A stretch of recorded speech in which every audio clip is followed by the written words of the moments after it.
하나님 말씀 보겠습니다. 오늘 하나님께서 우리에게 주시는 말씀 마태복음 10장 28절로 31절까지의 말씀입니다. 우리 신약성경 마태복음 10장 28절로 31절까지의 말씀, 우리 다 찾으신 줄 알고 함께 봉독하겠습니다. 몸은 죽여도 영혼은 능히 죽이지 못하는 자들을 두려워하지 말고 오직 몸과 영혼을 능히 지옥에 멸하실 수 있는 이를 두려워하라. 참새 두 마리가 한 아사리온에 팔리지 아니하느냐? 그러나 너희 아버지께서 허락하지 아니하시면 그 하나도 땅에 떨어지지 아니하리라. 너희에게는 머리털까지 다 세신 바 되었느니라. 두려워하지 말라. 너희는 많은 참새보다 귀하니라. 아멘. 저는 본문 말씀 마태복음 10장 28절로 31절 말씀을 통해서 두려워하지 말라라는 제목으로 주의 말씀을 선포하겠습니다. 팬데믹의 시대를 사는 우리 이 사람들에게는 아직도 많은 두려움이 있는 것을 보게 됩니다. 최근에 한 뉴스를 보니까 미국인 중에 벌써 5명 중에 1명이 가까운 지인이나 또 친척을 코로나 바이러스로 잃게 되었다는 기사를 보게 되었습니다. 그래서 이런 여파로 인해서 백신이 여러 종류가 있잖아요. 그것이 지금 보급이 되고 맞는 사람들도 있고 하지만은 그 가운데서 여전히 이 바이러스에 대해서 공포를 가지고 두려워하면서 사는 사람들이 있습니다. 사람들의 마음 속에 정말 백신이 나와도 이러한 뭔가 예방책과 뭔가 우리를 질병으로부터 보호할 수 있는 장치가 나왔어도 사람들 마음 속에는 두려움이 자리 잡고 있는 것입니다. 바이러스가 해를 전혀 입히지 못하는 그러한 백신이 나왔음에도 사람들은 여전히 두려워하고 있습니다. 우리가 쓰는 말 중에 기우라는 말이 있죠. 이것은 쓸데없는 걱정을 말하는 것인데요. 중국의 열자라는 사람이 쓴 책에 보면 중국의 기나라 사람의 한 청년이 있었는데 그 사람이 하늘이 무너지고 땅이 꺼지면 어쩌나 하는 그런 걱정을 하기 시작했다고 해요. 그래서 그것 때문에 도저히 방법이 없어서 밤에 잠도 못 자고 밥도 못 먹을 정도가 되었다고 합니다. 그것을 보면서 한 친구가 정말 한심하게 여겨서 저러다가는 정말 두려움에 피가 말라서 죽을 것 같아서 그런 쓸데없는 걱정하지 말라라고 그렇게 간신히 설득해서 그제서야 조금 정신을 차렸다고 한 데서 나온 말, 그것이 바로 기우입니다. 사람들은 이 땅 가운데 무수히 많은 편리함 또 문명의 이기를 누리면서 살고 있지만 그 가운데 두려움을 느끼게 되고 두려움이 있으면 그런 모든 것이 아무 소용이 없다고 그렇게 느끼게 됩니다. 예전보다 우리는 지금 더 질병에 강한 사람들이죠. 인간 자체가 어느 정도 면역력이 예전에 있었는지는 모르지만 우리는 지금 많은 종류의 질병의 치료약을 가지고 있고 여러 가지 백신도 있고 그 예방을 할 수 있는 질병을 예방할 수 있는 주사도 맞을 수 있는 그러한 예전보다는 아주 안전한 시대에 살고 있습니다.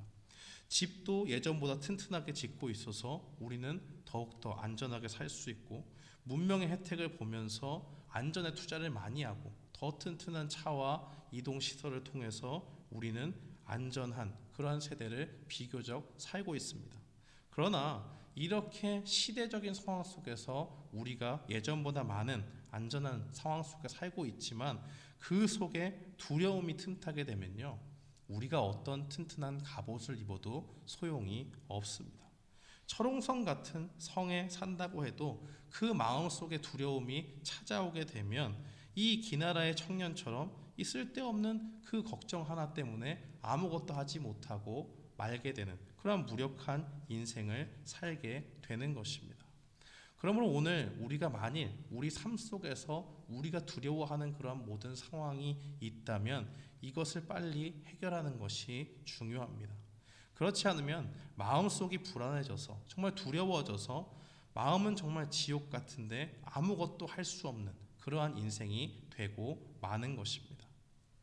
마태복음 10장에서 예수님께서는 제자들을 세우셨지요. 12제자를 우리가 사도라고 부르는 제자를 세우시고 그들에게 꼭 필요한 말씀을 전하고 계십니다. 그리고 그 가운데 오늘 본문의 말씀이 있는 것을 우리가 보지요.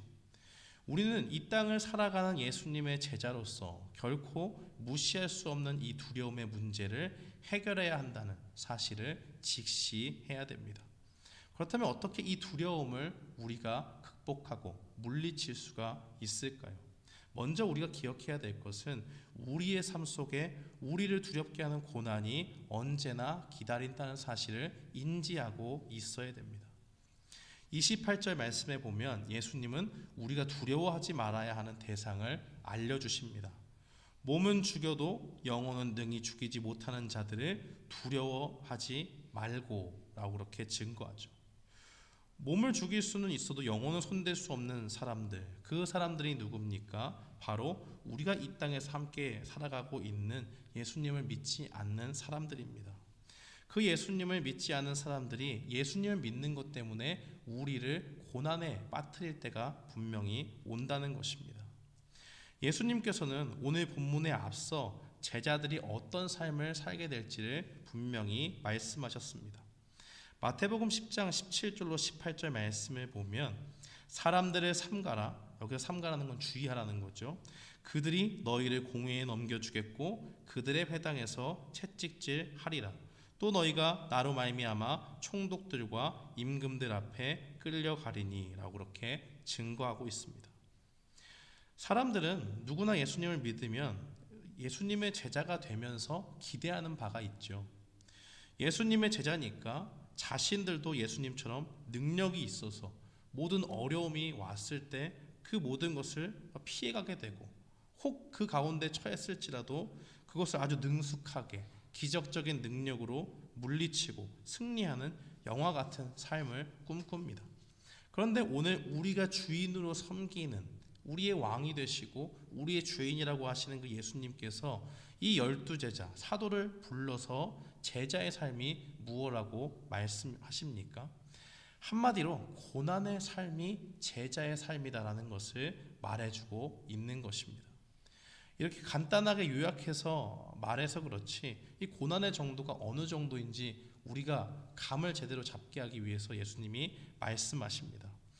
마태복음 10장 21절로 22절 말씀에 보면 장차 형제가 형제를 아버지가 자식을 죽는 데 내어주며 자식들이 부모를 대적하여 죽게 하리라 라고 그렇게 증거하고 또 너희가 내 이름으로 말미암아 모든 사람에게 미움을 받을 것이나 끝까지 견디는 자는 구원을 얻으리라 라고 그렇게 증거합니다. 사람들이 이 코로나 시대를 살면서 이 두려움의 시대를 살면서 어떤 말들을 생각하는지 이 전문가들이 분석을 한 게 있어요. 데이터를 막 찾아가지고 우리가 검색도 많이 하고 뭔가 영상도 찾아보고 할 때 도대체 이 사람들이 무엇을 많이 찾는가 살펴보니까 거기서 가장 많이 사용했던 단어 중에 하나가 가족이라는 단어입니다. 사람들은 두려움을 느끼면서 이 두려움 시대 속에서 왜 가족이라는 단어를 많이 검색했을까요? 그것을 왜 많이 떠올렸을까요? 다른 사람은 몰라도 나의 가장 친한 친구, 나의 가장 위대한 스승, 나의 아주 훌륭한 제자들 이런 사람들보다도 정말 사랑의 공동체를 묶인 또 한 피를 가지고 있는 정말 이 가족만은 이 어려운 시대에 나의 힘이 되어주고 내가 정말 이 사람들을 소중하게 여기기 때문에 이 사람들을 잃고 싶지 않다라는 그런 마음이 반영되어져 있는 것입니다. 그 가족하면 뭐예요? 어떠한 상황이 돼도 내가 심각한 범죄를 저질렀다고 해도 이 사람들만큼은 가족만큼은 나를 품어주고 사랑 가운데 보살펴 줄 거라는 그 생각을 반영하는 것입니다. 그런데 예수님께서 제자들을 부르시면서 이 12제자 앞에 무엇을 말씀하십니까? 정말 그 최후의 보루라고 세상 사람을 다 믿지 못해도 내가 정말 기댈 곳이 있다 하면 가족밖에 없는데 그 가족마저도 예수님을 따르는 제자들에게는 두려움의 대상이 될 수 있다는 것을 분명히 말씀하십니다.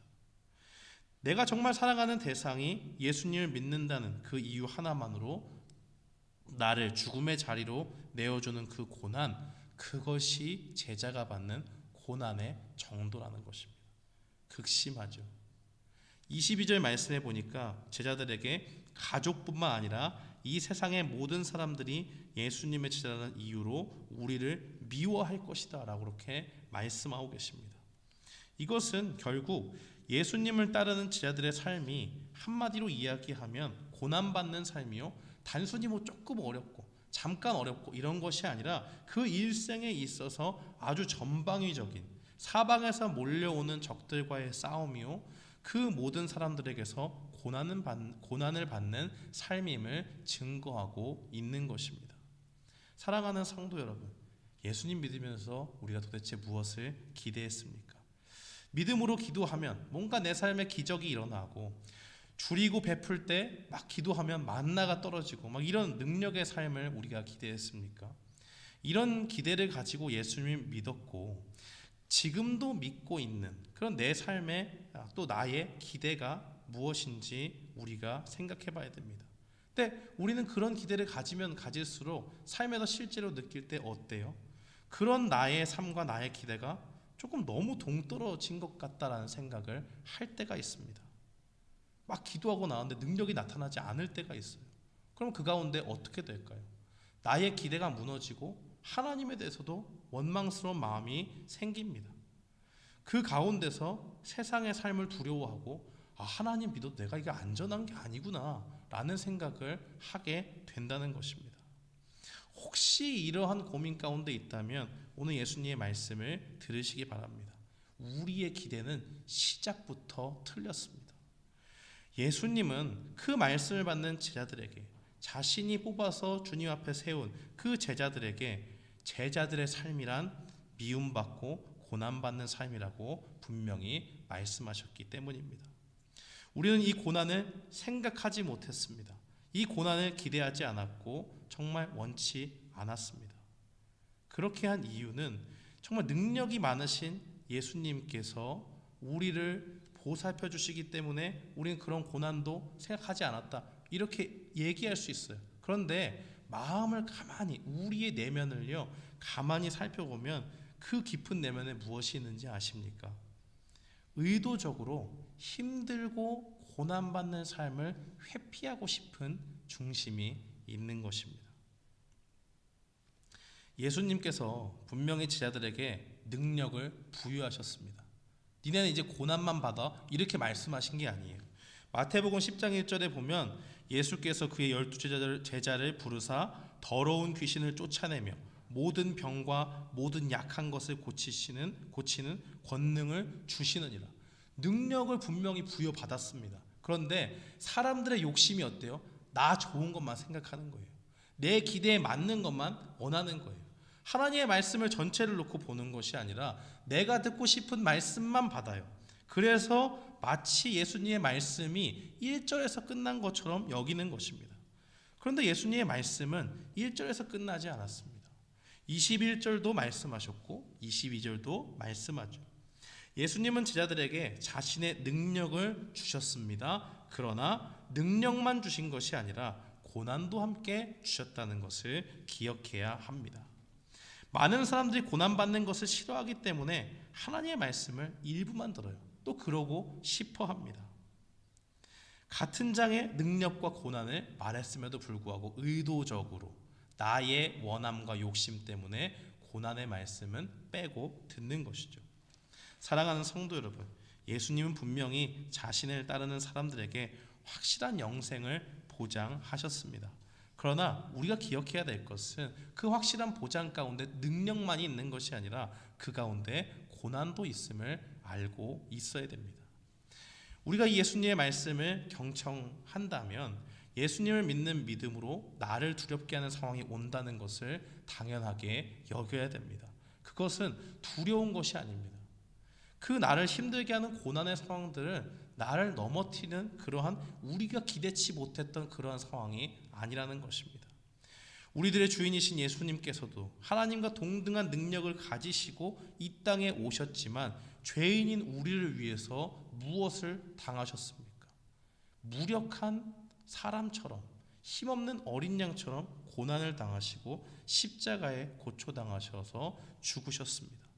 어떤 사람들은 이것을 보고 예수님은 그저 무력한 인간에 불과했다라고 그렇게 말하지만 그것은 사실이 아닙니다. 이것은 십자가의 고난은 부활의 영광으로 들어가기 전에 오늘 이 땅을 살아가는 우리에게 인생 가운데, 제자의 삶 가운데, 예수님을 믿는 성도의 삶 가운데 고난이 반드시 있다는 것을 주님께서 친히 몸소 보여주시는 것입니다. 예수님께서도 이렇게 고난을 당하셨는데 누가 제자의 삶이 편한 길이라고 말할 수가 있겠습니까? 우리가 어떻게 그렇게 잘못된 상상을 할 수가 있겠습니까? 그러므로 우리를 두렵게 하는 그 고난이 있다라는 것이 우리의 제자된 삶에 아주 당연한 그러한 모습을 깨닫고 우리가 이 땅 가운데 고난받는 것을 이상히 여겨도 안 되고 두려워할 필요도 없는 것입니다. 그렇다면 우리를 두렵게 하는 이 고난의 순간들이 당연히 오는 것을 알았다면 우리는 어떻게 이 고난을 이겨나갈 수가 있을까요? 예수님께서 우리를 이 땅 가운데 보호하신다는 사실을 분명히 믿어야 됩니다. 28절에 예수님은 우리의 영혼을 능히 못하는 자들을 두려워하지 말라고 말씀하셨죠. 이 사람들이 우리에게 고난을 주고 우리를 핍박하고 괴롭히잖아요. 근데 왜 두려워하지 말라고 말합니까? 실제로 창과 칼이 우리를 향해 있습니다. 우리는 죽을 수 있어요. 그런데 하나님께서 그 가운데 두려워하지 말라고 말씀합니다. 그 이유가 무엇입니까? 하나님께서 결코 우리를 버리지 않으시기 때문에 그렇습니다. 하나님께서는 우리를 귀하게 여기십니다. 우리를 아주 소중한 존재라고 말씀합니다. 우리는 우리를 핍박하는 사람들에게 복음을 전하면서 고난을 받을 것이 확실합니다. 그들은 우리의 마음을 몰라줄 것이고 사랑을 가지고 그들에게 다가가도 여전히 우리에게 돌을 던질 수 있습니다. 때로는 그 돌이 작은 돌일 수도 있지만 우리의 생명을 위협하는 큰 돌일 수도 있습니다. 실제로 그로 인해서 직장을 잃는 그러한 경우도 있을 수 있고 우리의 몸이 다치고 심한 경우에는 우리의 목숨까지도 끝날 수 있는 일들이 우리 가운데 고난으로 닥칠 수 있습니다. 그러나 예수님께서는 이런 사람들 앞에 있는 제자들에게 무엇라고 말씀하십니까? 너희 몸이 죽을지언정 너희 영혼은 내가 반드시 지켜준다라고 그렇게 말씀합니다. 28절 하반절은 증거하기를 몸과 영혼을 능히 지옥에서 멸할 수 있는 일을 두려워하라라고 그렇게 이야기하고 있습니다. 마태복음 10장 22절 말씀에 보면 모든 사람들에게 제자들이 미움을 받지만 끝까지 견디는 자는 구원을 얻으리라 라고 말씀하고 계십니다. 이렇게 극심한 고난, 내가 정말 마지막 보루라고 생각하고 있는 그 사랑하는 가족으로부터도 위협을 받는 그러한 극심한 고난 가운데서도 예수님은 뭐라고 말씀하신다고요? 끝까지 견디는 자는 구원을 얻으리라. 누가 그 가운데서 끝까지 견딜 수가 있습니까? 힘들어요. 그냥 힘든 게 아니고요. 죽을 맛이고요. 삶에 어떤 소망도 없는 것 같은, 내가 마치 하나님에게서 끊어진 것과 같은 그러한 느낌을 수차례 이 땅 가운데 제자의 삶 가운데 경험할 수 있습니다. 그런데 어떻게 끝까지 견디는 자는 구원을 얻으리라고 말씀하십니까? 이 말씀은 무엇을 보장하고 계시는 거죠? 우리의 영혼을 심판하시는 하나님께서 이 땅에 다시 오실 그 예수님의 그날을 염두에 두면서 하신 말씀입니다. 그날이 되면 한 명도 빠짐없이 우리 주 예수님 앞에 나아가 심판을 받아야 됩니다. 요한복음 5장 29절 말씀은 증거하기를 심판하는 권세를 가지신 예수님께서 선한 일을 행하는 자에게는 생명의 부활로, 악한 일을 행하는 자에게는 심판의 부활로 나온다라고 말씀하고 계십니다. 이것은 예수님께서 자신을 따르는 제자들의 삶이 이 땅 가운데 비록 고난과 함께하는 길이지만 마지막에 우리가 받을 그 복은 영생의 복이요 우리가 부활의 영광에 참여한다는 것을 분명히 약속하시는 말씀입니다. 우리가 스포츠 경기를 볼 때 경기를 볼 줄 아는 사람은요, 내가 응원하는 편이 지고 있어도 절대로 TV를 끄지 않습니다. 계속 봐요. 전반에 막 45분, 축구 경기로 치면 90분 경기잖아요. 전반에 막 45분까지 경기를 치렀는데 5대 0으로 지고 있고, 뭐 45분 전체를 리뷰해 봐도 도저히 이길 가망성이 없습니다. 그 가운데서도 경기를 볼 줄 아는 사람은요, 분명히 휘슬이 끝까지 울리는 그 90분까지 경기를 다 보게 됩니다. 왜냐하면 45분 동안 상대팀의 고전을 면치 못했지만 그들에게는 남겨진 45분이 있고, 그 가운데서 잘 뛰면 역전도 가능한 상황을 만들 수 있기 때문입니다. 예수님을 따라 사는 사람의 인생이 이와 같습니다. 우리에게는 분명한 고난이 있어요. 우리는 그렇지만 고난으로 인생을 다 마감하지는 않습니다. 비록 이 땅에서 고난으로 목숨을 잃어서 그것이 마치 비참한 인생처럼 보여질지라도 우리에게는 주님이 다시 오실 그날이 있다는 것입니다. 핍박을 받으며 순교할 수 있지만 우리의 영혼의 주관자시요 참된 인생의 심판자이신 예수님이 오시면 그 마지막 날에 우리의 부활이 생명의 부활로 결실을 맺게 되는 것입니다. 그러한 결론이 우리에게 주어진 것은 우리가 잘해서 그런 것이 아니죠. 하나님이 우리를 지키시고 우리를 책임져 주시기 때문에 그렇습니다. 31절 말씀에 보니까 예수님은 우리를 참새보다 귀하다고 말씀합니다. 참새 하나도 하나님의 허락하심이 없다면 이 땅에 떨어질 수 없다고 말씀을 주셨습니다. 이것은 이런 말씀 왜 우리에게 주셨습니까? 이 세상에서 우리의 몸을 위협하는, 우리의 삶을 위협하는 수많은 어려움들, 또 걱정들, 그 두려움의 모든 종류들, 근심과 걱정들, 그것은 다 우리에게 무의미한 것입니다. 그것이 우리의 영혼과 상관이 없습니다.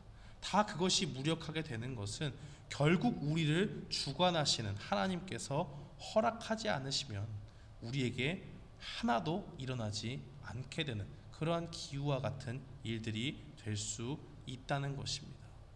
또한 하나님께서 특별한 은혜 가운데 우리를 단련하기 위해서 그 가운데 고난을 주시지만 그 가운데 의인이 아주 엎드러지지 않게 하십니다. 그것은 하나님께서 우리의 인생을 주관하기 때문입니다. 하나님의 주권 아래 성도들의 인생이 있다는 것을 말씀을 통해서 보여주는 것입니다. 우리는 우리를 참새보다 귀하게 여기시는 하나님의 품 안에서 주님의 보호를 받으며 살아갑니다. 때로는 우리가 너무 힘들면, 아니 하나님, 우리의 형편을 하나님께서 아실 수가 있습니까? 우리는 하나님과 근본적으로 다른 존재입니다. 하나님 창조자시고 하나님께서 지으신 피조물이 우리인데 어떻게 우리의 형편을 알 수 있습니까? 라고 따질 수 있습니다. 그러나 예수님께서는 우리에게 분명히 말씀하시죠. 우리를 돌보시는 예수님은 어떤 분이십니까? 우리의 머리털까지도 세시는 분입니다. 사람이 자기 머리털 몇 개인지 모르잖아요. 자기가 자기 자신을 가장 잘한다고 내세워도 그거는 알 수가 없잖아요. 그렇지만 예수님께서는 우리를 우리보다 훨씬 잘 알고 계십니다. 우리의 두려움, 우리의 상황, 우리가 어려워하는 그 모든 것들을 잘 아시고 우리를 도와주십니다. 이 모든 것을 아시는 주님이 오늘 우리를 귀하게 여기시고 두려움의 시대 속에서 두려움 가운데 있는 우리에게 주님의 보호하심을 보고 두려워하지 말라라고 그렇게 말씀합니다. 오늘 이 말씀을 듣고 우리 모두가 제자의 삶이, 성도의 삶이 고난이 마땅한 삶임을 기억하고 이 세상에서 몰려오는 그 두려움 속에서 우리를 돌보시고 최종적인 승리를 우리에게 보장하시는 주님을 바라보며 승리의 삶을 사는 우리 모두가 되기를 주님의 이름으로 축원합니다.